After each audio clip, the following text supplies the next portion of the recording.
hari tanggal 9 sebentar Pak Margarito, sebentar. Jadi saya mau tanya. Kami tentu tidak mempunyai keinginan untuk melampaui dari tanggal 9. Karena tidak semata-mata kami memperhatikan konstruksi undang-undang pemilu, tetapi ini juga berkaitan dengan kelangsungan tahapan pemilu berikutnya, yaitu pemilu presiden wakil presiden. Dan ketentuan undang-undang pemilu presiden itu juga sudah tegas mengatakan bahwa KPU itu harus menetapkan hasil pemilu presiden wakil presiden, harus ada calon presiden wakil presiden terpilih 14 hari sebelum berakhirnya masa jabatan presiden yang sekarang. Sehingga tanggal 9 itu bagi penyelenggara pemilu wajib hukumnya itu untuk terlampaui atau dapat dipenuhi target waktu yang sudah ditetapkan di dalam peraturan KPU. Nah, kewajiban secara administrasi. Nah, kemudian terkait dengan target waktu ini dipenuhi atau tidak terpenuhi, kalau KPU itu pasti semangatnya begitu. Tetapi hal ini juga tidak bisa hanya digantungkan oleh KPU. Stakeholder penyelenggara pemilu itu juga harus mendukung KPU. Nah, sejauh yang saya ikuti proses dinamika rekapitulasi tingkat nasional,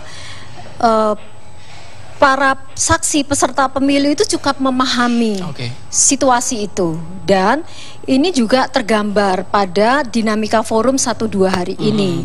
Maknanya apa? Bahwa dari sisi penyelenggara pemilu kami berusaha juga untuk menunjukkan kinerja yang lebih baik. Artinya catatan-catatan administrasi yang harus diperbaiki itu tidak kemudian pada saat dipresentasikan harus ditolak lagi oleh penyelenggara pemilu, karena memang kami sudah menyiapkan dengan baik seluruh data dan dokumen yang bisa meyakinkan peserta pemilu. Jadi ini mesti ada sinergitas begitu ya antara penyelenggara dengan peserta pemilu. Tapi dan kami meyakini tanggal 9 itu bisa dan juga sanksi pidana tidak ada hubungan sama sekali. Ya, di luar ketentuan sanksi pidana tadi ada memang tahapan-tahapan pemilu itu yang harus dipahami baik oleh penyelenggara pemilu maupun peserta pemilu agar agenda nasional, tatanan kehidupan ketatanegaraan itu tidak mengalami satu gangguan gitu. Baik, Bang Margarito. Itu sebabnya dikasih batas maksimum mulai 30 hari itu. Kewajiban mereka untuk melakukan rekapitulasi dan pengumuman hasil pileg itu oleh pembentuk undang-undang 30 hari. Norma 205 ayat 2 itu dibatasi dengan norma pada 207 ayat 1. Kalau tadi ikut Ibu Ida punya jalan pikiran, pertanyaan saya kepada Ibu Ida adalah sampai kapan Anda mau bikin rekapitulasi? Saya ngerti, saya ngerti. Oh, kalau itu skemanya. Ya, karena Pak Margarito tidak ikut di dalam dinamika forum, sehingga tidak bisa memahami suasananya. No. Kalau jadi, itu satu soal, itu soal teknis. Dari progres penyelenggara pemilu. Tadi kan saya sudah bilang, kami itu tidak sekedar optimis, tetapi masyarakat itu juga bisa menilai begitu ya. Jadi untuk 33 provinsi, hanya 5 provinsi saja yang belum presentasi. 10 provinsi itu sedang dalam proses perbaikan. Dan 1-2 hari ini selesai dan siap untuk dipresentasikan. Sekali lagi, penyelenggara berkomitmen untuk melengkapi, menyempurnakan. Satu kali presentasi kami berusaha untuk meyakinkan bahwa inilah yang bisa dijelaskan, yang bisa dipertanggungjawabkan, yang bisa diupayakan untuk meyakinkan bahwa memang tidak ada lagi catatan-catatan untuk menunda pengesahan hasil pemilu yang dipresentasikan oleh kawan-kawan. Paling tidak yang ingin digambarkan oleh KPU adalah tatanan dan proses demokrasi yang optimis, yang positif. Mudah-mudahan tercapai dari awal. Saya bilang mudah-mudahan tercapai dengan segala daya upaya mereka lakukan di dalam sidang-sidang. Mudah-mudahan kalau sampai dengan tanggal 9 itu tidak terjadi, tidak selesai, jam 12 malam tidak selesai, terpenuhi norma 319. Tapi versi KPU itu satu soal. Tidak ada kaitannya antara sanksi pidana dan tenggat waktu. Anda tahu nggak? 319 bilang dalam hal KPU tidak menetapkan hasil pemilihan umum DPR, DPD, DPRD provinsi, kabupaten, kota, saya rasa diancam dengan pidana maksimum. Pemenuhan unsur unsur pidana pemilu itu kan juga tidak serta-merta. Pasti ada landasan sosiologisnya. Itu satu soal. Itu wilayah lembaga hukum untuk melakukan penilaian. Tetapi dari sisi norma, saya berbeda dengan Pak Marga itu. Tidak berkaitan dengan tenggat waktu, tetapi bahwa ada sebuah unsur kesengajaan untuk tidak menetapkan dan dengan maksud untuk mengacaukan keadaan yang bisa mengganggu kehidupan ketatanegaraan kita. Pasal 300, ambil undang-undang sini baca. ambil pasal 319 itu sini baca. Tidak, saya ini mengerti, saya mengajar pidana lama.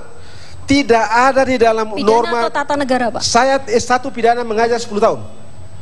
Kalau 319 itu, kalau misalnya pembentuk undang-undang hendak membutuhkan bicara mengenai sengaja, dia akan tulis sengaja di situ.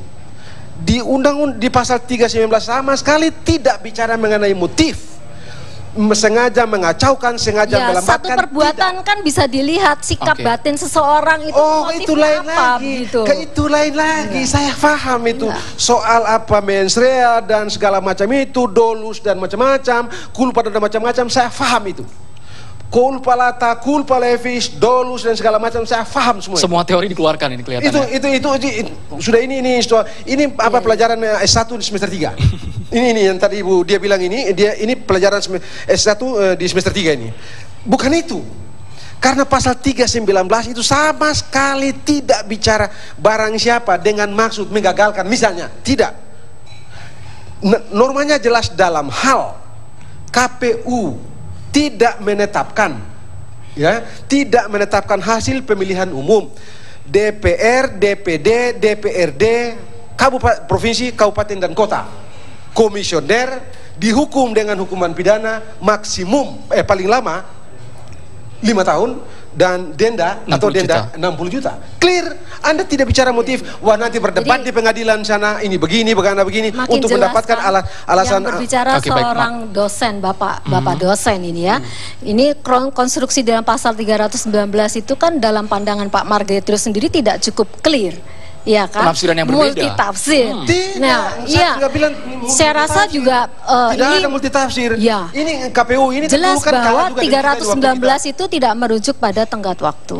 Loh, kalau begitu Anda mau bikin kapan? Kalau begitu Anda mau bikin tanggal 9. Nah, kalau tanggal 9 terpenuhi norma itu maka tidak ada 319 tidak berfungsi. Kalau tanggal 9 tidak terjadi penetapan maka berfungsi tanggal pasal 319 itu. Jadi di situ masalahnya. Itu sebabnya saya mengatakan kalau tanggal 9 tidak selesai, norma 319 bekerja. Kalau tanggal 9 selesai, tidak masalah. Tidak masalah. Baik, Bang. Tanggapan Ibu Ida sedikit saja. Kita mencari jalan tengah juga, Bu. Mencari solusi juga ketika ada multitafsir di dalam pasal di dalam undang-undang pemilu ini. Saya rasa kita fokus saja ya bahwa kali ini penyelenggara pemilu fokus untuk menyelesaikan sampai dengan tahapan yang sudah ditentukan tanggal 9 April. Nah, kami sungguh sangat percaya kepada Bawaslu, kepada peserta pemilu yang sejak awal sampai dengan hari ini mengikuti proses rekapitulasi nasional itu ada sebuah keseriusan yang ditunjukkan oleh penyelenggara pemilu bahwa kami punya satu semangat untuk memperbaiki dari sisi administrasi pemilu, sehingga kawan-kawan kami sekali lagi ya yang harus memperbaiki sisi administrasi pemilu, melengkapi data informasi itu dapat diterima, sehingga dalam 1-2 hari ini bisa lebih cepat, bisa lebih lancar. Kemudian kawan-kawan yang belum presentasi ini juga tentu mengikuti informasi apa saja yang harus mereka persiapkan, apa saja yang harus mereka sempurnakan di dalam administrasi pemilu, sehingga pada saat presentasi itu tidak lagi menyisakan catatan-catatan untuk kemudian dilakukan penundaan. Satu kali presentasi tanpa revisi lagi. Ya, baik, itu yang kami usahakan. Mudah-mudahan, saya berharap ini karena dari awal jauh sebelumnya saya betul-betul memberi perhatian terhadap masalah ini oleh karena ada soal besar di hadapan kita yang harus kita pikirkan, yaitu tanggal 20 Oktober itu kita harus memiliki presiden baru. Sementara untuk bisa memperoleh presiden baru kan ada pencapresan dan segala macam, dan pencapresan itu tergantung pula dan bergantung pula pada pemilihan legislatif. Ya, hasil pemilu legislatif ini gitu kan. Baik kursi maupun suara nasional. Orang bisa pakai suara nasional atau pakai kursi gitu ya, 20% dan 25%. Karena itu kita berharap betul agar segera selesai dengan baik pada tanggal 9. Sebab kalau tidak selesai norma ini bekerja, perkara nanti berdebat di sana satu soal. Baik, terima kasih Bang Margarito, Ibu Ida Budiati, terima kasih banyak. Pagi hari ini paling tidak semua pihak saat ini berharap bahwa pada tanggal 9 Mei